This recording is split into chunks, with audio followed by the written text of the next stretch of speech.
Assalamualaikum warahmatullahi wabarakatuh. Alhamdulillahirabbil alamin.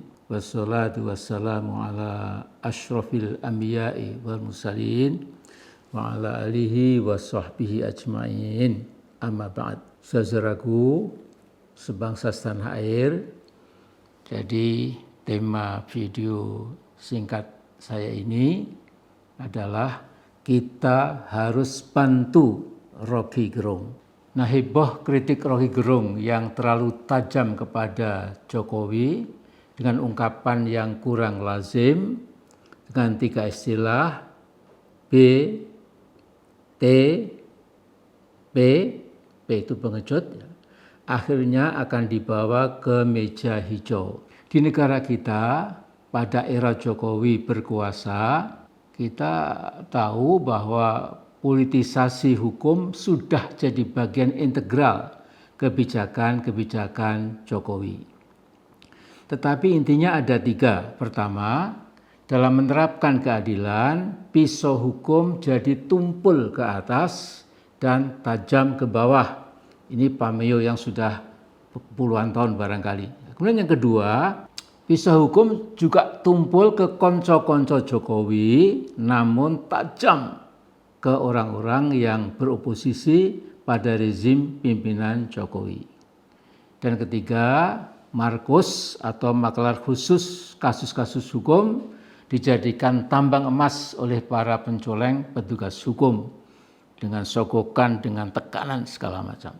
Nah, saudaraku, Rocky Gerung memang tidak punya cantolan partai politik yang dapat melakukan pembelaan sehingga Gerung tidak boleh dibiarkan sendirian. Kita harus membantu Bung Rocky Gerung.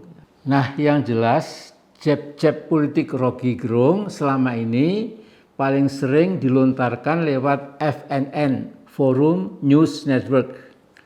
Nah, di FNN ini sahabat-sahabat Rocky Gerung cukup banyak dan rata-rata berbobot secara intelektual. Di kanal YouTube FNN ada FNN TV, ada Rocky Gerung Official, ada Hersubeno Point, ada Bang Edi Channel, ada Off the Record, ada juga Said Didu MSD, Tunjek Point, Jejak Widodo, dan lain sebagainya. Saudaraku, Dewan Redaksi FNN yang diketuai Tony Hashim juga diisi oleh wartawan-wartawan handal seperti Dimas Huda, Sriwidodo Sutarjo Wijoyono, Lutfi Patimura, Kisman Latu Malika, Adrian Suseno, Johnny Edwards, Anas Makmun, Ahmad Yani, dan lain sebagainya. Saudaraku, Dewan Pakar FNN itu diisi oleh antara lain Hariman Siregar, Rocky Gerung sendiri, Natalius Bigai, Saudara M. Rijal Fadilah, kemudian juga Ismail Ramadan, Anthony Permana, dan lain-lain. Maaf tidak saya sebut semuanya. Nah, saudaraku, di KAMI, Koalisi Aksi Menyelamatkan Indonesia, Rocky Gerung merupakan tokoh penting. Itu juga menonjol sekali peran beliau itu. Ya. Paling tidak Pak Gatot dan Pak Din sudah bersuara mencoba mendudukkan persoalan kasus Rocky Gerung versus Jokowi. Nah, di kami sahabat-sahabat Rocky Gerung datang dari berbagai latar belakang. Nah, menurut berita, pemeriksaan Rocky Gerung akan dijadwalkan di Pengadilan Negeri Jakarta Selatan pada 22 Agustus. Nah, sudah pasti rakyat meminta supaya persidangan nanti dibuka untuk umum. Itu harus. Ya. Dan terutama berikan ruangan yang memadai untuk para jurnalis dalam dan luar negeri. Ini peristiwa penting sekali, menggairahkan dan menyemangati kita semua.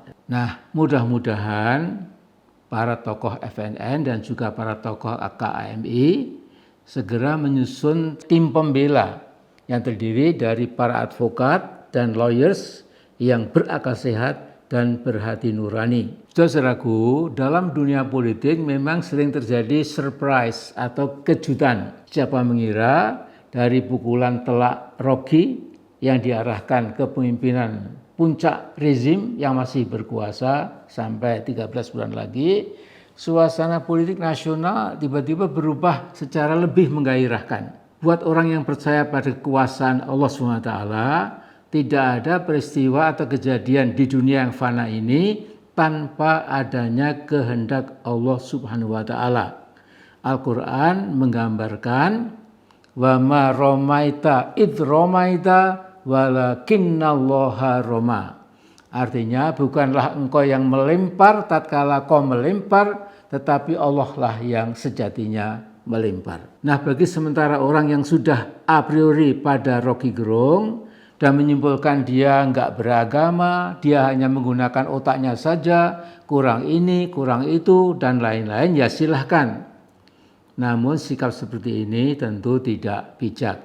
Tapi saudara-saudaraku, marilah kita dengarkan nasihat Pak Kiai Haji Husein Ahmad dengan baik-baik. Beliau salah satu seorang mustasyar, pengurus besar NU. Saya persingkat nasihat beliau. Orang yang tidak berpikir menilai sesuatu atau seseorang dari cap atau nama, atau agamanya, sukunya, kulitnya, berasal dari barat atau timur, dan lain sebagainya.